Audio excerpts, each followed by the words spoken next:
నీకు ఫోన్ చేస్తే ఇద్దరు కలిసి ఇట్ట సంగతి అమ్మకి ఇట్ట అయిందంటే ఇద్దరు వెళ్ళారండి. ఓకే, వెళ్ళి మీ ఇంటికి తీసుకొచ్చారు? వెళ్ళి ఇక మా ఇంటికి తీసుకో ఆమె వెళ్ళటానికి వెళ్ళేది. నాన్న ఈరోజు మీ ఇంట్లో ఉంటానంటే తీసుకొచ్చారు. అదే నేను ఏమంటున్నా, అఘోరి అనే వ్యక్తి 2 రాష్ట్రాల్లో హల్చల్ చేసింది. అప్పటికే పవన్ కళ్యాణ్ దగ్గర రాకముందే మీరు టీవీలోనో ఎక్కడో దగ్గర చూసే ఉంటారు కదా ఎంత హల్చల్ చేస్తోంది అనేది. కుమ్మరవెల్లిలో ఏకంగా కత్తి పట్టి ఒక వ్యక్తి పైన దాడి చేయబోయింది. సో ఇన్ని హల్చల్ చూసిన మీరు, సరే తన ఒక పోరాటం చేస్తున్నాను తను చెప్తున్నాను, తన వర్షం తనకు ఉంది, తన పోరాటం పైన ఎవరు అభ్యంతరం చేయడం లేదు. కానీ అటువంటి వ్యక్తిని మీరు ఇంటికి తీసుకెళ్ళడానికి ఎందుకు సాహసం చేశారు? అంటే మీకు కూడా తనంటే భక్తి ఉందా, లేకపోతే గతంలో పరిచయం లేని వ్యక్తి, అసలు ఎటువంటి సంబంధం లేని వ్యక్తిని ఇంటికి ఎందుకు తీసుకెళ్ళాల్సి వచ్చింది?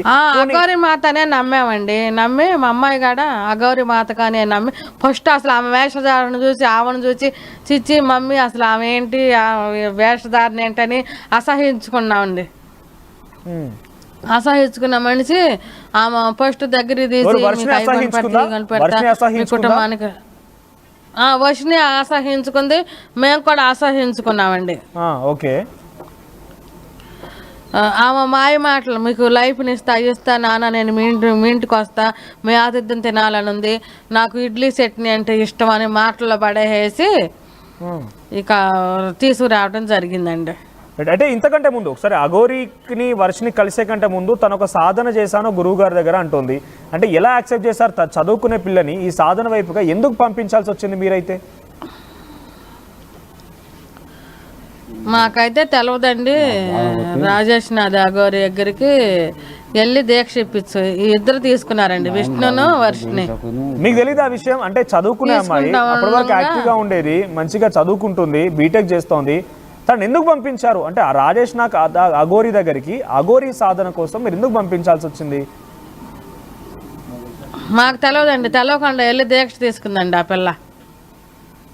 మేము అరిసామండి. అసలు ఆ దీక్షలు ఏంటి, ఆ సన్యాసం ఏంటి, ఈ వయసులో దీక్షలు వద్దామని మేము అరిసామండి. అంటే మీకు తెలియకుండా ఎలా పోయింది? మాల బాల తీసేయిపోయామండి. విష్ణుకు తెలిసే ఉంటుందా, మీకు తెలియకుండా ఎలా పోయింది అలా? ఆయనే తీసుకెళ్లారండి, తీసుకెళ్లి ఇద్దరు దీక్షలు తీసుకున్నారండి. ఓకే, మీరు యాక్సెప్ట్ చేశారా? ఏం కాదు పర్వాలేదు, నా కూతురు సాధువు అయిపోయి అలా తిరిగినా పర్వాలేదు యాక్సెప్ట్ చేసిరా మరి మీరు? మేము చేయలేదండి. వాళ్ళ నాన్న అరిచారు, నేను అరిచాను. అరిచినాక ఆయన అన్నారు, ఆయన పెద్ద గురువు, మనకు సహాయాలు చేస్తాడు, చాలా మంది డబ్బులు పంచుతున్నాడు, అది అన్నాడు. అది చెబితే మేము డబ్బుల కోసం కాదండి, వాళ్ళ మాటలు అట్లా చెబితే మాకు ఆ పాటు డబ్బులు వద్దు, మాకేం చెప్పండి. విష్ణు మీకు ఏం చెప్పాడు అని అనేసరికి వర్షిని అక్కడ సాధన కోసం తీసుకెళ్లే సమయంలో విష్ణు ఏం చెప్పాడు మీకు? మాకు అసలు వెళ్ళిన దాకా మా దీక్ష తీసుకున్న దాకా మాకు తెలవదండి.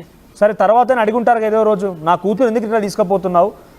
తర్వాత మెల్ల దండ చూసి అడిగితే ఆయన చాలా పెద్ద గురువు,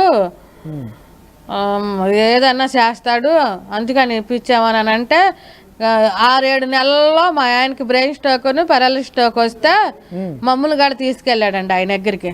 ఓకే, తీసుకెళ్తే ఆయన కొన్ని లేహాలు మెడలో తుమ్మరా వేసి బాగా చేయటం జరిగిందండి. మా ఆయనకి అక్కడికి వెళ్ళినాక బాగా అయ్యాడండి.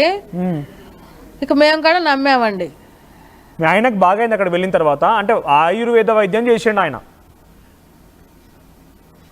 ఆయుర్వేద మందులు చెప్పి ఆవు పాలలో తాగాలని కొన్ని మెడిసిన్ ఆయనకు బాగా అయిందని విష్ణు చెప్పినట్టుగా ఆయన చాలా పెద్దవాడు, డబ్బులు ఇస్తాడు, అందరిని ఆదుకుంటాడని చెప్పి ఈ 2 మాటలు చూసి మీ కూతుర్ని మీరు అక్కడ సాధనకు పంపించారా? మాకు ఆ సాధన నేర్చిన దాకా మాకు తెలియదు కండి. వచ్చినాక మాకు తెలిసిందండి. ఆ పిల్ల వెళ్ళితే మధ్యలో ఆపేయాల్సింది, ఆగమన్నామండి. వద్దు వెళ్ళొద్దు అన్నామండి.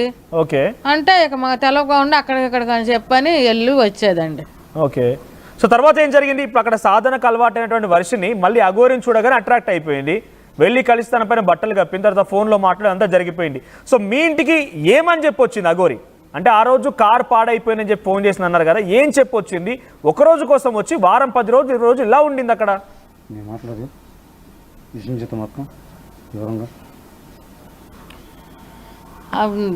కారు చెడిపోయిందని వచ్చి ఇక నాకు కారు అవ్వలేదు, వెళ్ళి ఎక్కడ ఉండాలి, ఉంటానమ్మా అని బతిలాడి ఉందండి అన్ని రోజులు. మీరే బలవంతంగా మీ ఇంటికి తీసుకెళ్లారని అఘోరి చెప్తోంది. మేము అసలు బలవంతం చేయలేదండి. ఆమె వేషధారణ చూసి మాకు భయం వేసి మా ఇంటికి రావద్దని మేము ఫస్ట్లో ఎడంగా ఉన్నామండి. మరి భయపడిన వాళ్ళు మీరు తను రాకుండా నిలువరించాలి, అవసరమైతే రాకుండా ఉండే విధంగా చూడాలి, కానీ ఇంటికి తీసుకొచ్చుకొని వారం 10 రోజులు ఎందుకు పెట్టుకున్నారమ్మా? నిలువరించామండి. ఆ వారం 10 రోజుల్లో ఆమెకి మాకు గొడవలు అయ్యి ఆమె బ్యాగ్ విసిరేసేసానండి. విసిరేసినాక మళ్ళీ ఏడ్చి కాళ్ళు పట్టుకుని ఉంటానమ్మా, ఇంకేడకెళ్ళను, ఏడే ఉంటాను, 2 రోజులు అయిపోయిద్దని బతిలాడి ఉందండి. ఓకే. సో వర్షిని దగ్గరికి అఘోరి వచ్చింది ఆ రోజు, అక్కడ 1 వీక్ మీ దగ్గర ఉంది కదా. ఒకసారి అఘోరి బిహేవియర్ ఎట్లా ఉంటుంది, అఘోరి ప్రవర్తన ఎట్లా ఉంటుంది చెప్పండి. 1 వీక్ మీ ఇంట్లోనే ఉంది కాబట్టి. ఆమె గసేపు బాగుండిద్ది, గసేపు ఏడ్చిద్ది, కొట్టిద్ది, పిల్లని తిట్టిద్ది. ఆమె బిహేవియరే అసలు నచ్చలేదండి నాకు. మరి మీ బిడ్డ పైన మా ముందలే పిల్లలు కొట్టడము, మా ముందలే అన్ని గిరాట్లైటు, మీ బిడ్డ పైన ముద్దులు పెడతాం, తెలియని వ్యక్తి వచ్చి మీ ఇంట్లో తలదాచుకుంటానని చెప్పి వచ్చి కొడితే మీరేమనలేదా? అరిసామండి. అరిస్తే అప్పటికప్పుడు అలిగిపోయి వెళ్ళిపోయిందండి. ఎప్పుడు అలిగింది అంటే వచ్చిన రోజైనా తర్వాత ఇన్ని రోజులకి ఎలా జరిగింది? వచ్చిన 3 రోజులకి జరిగిందండి అట్లా. ఇక అలిగి వెళ్ళిపోయిందండి. అప్పటికే మీ కూతురు వర్షిని అఘోరి దగ్గర సాధన నేర్చుకుంటానని మీకు చెప్పిందా వచ్చి రాగానే? అడిగిందండి. అంటే ఆమె చేతకాడ అడిగిచ్చిందండి. ఆమె అఘోరి మెమ్మాయికి సాధన నేర్పిస్తానని నేను పూర్తిగా తీసుకెళ్తామంటే మేము ఏడిసామండి. మాకు ఎంతమంది లేరమ్మా, మాకు ఒక కూతురు, మేము తీసుకెళ్తాకి ఇల్లేదు అని మేము ఏడిసామండి. ఏడితే అప్పుడు ఇక ఆ టైంలో వెళ్ళిపోయిందండి. ఇక ఓకే. ఎన్ని రోజులకు అడిగింది ఆమె వచ్చిందా? ఎన్ని రోజులకు అడిగింది ఈ విషయాన్ని?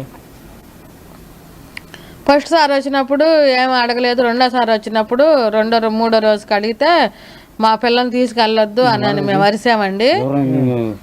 అరిస్తే ఆమె వెళ్ళిపోయిందండి.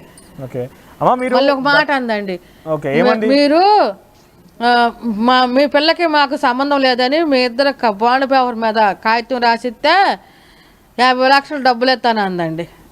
50 లక్షలు వద్దు, నీ బాండ్ వద్దు, మాకు పిల్లలు మేమేమో నువ్వు ఇమ్మీడియట్గా వెళ్ళిపోవాలంటే చెక్ చింపేసిందండి. 1 కోటి రూపాయలు చెక్ రాసిందండి. 1 కోటి రూపాయలు ఇస్తానన్నా మీ వర్షిని ఇవ్వడం కోసం?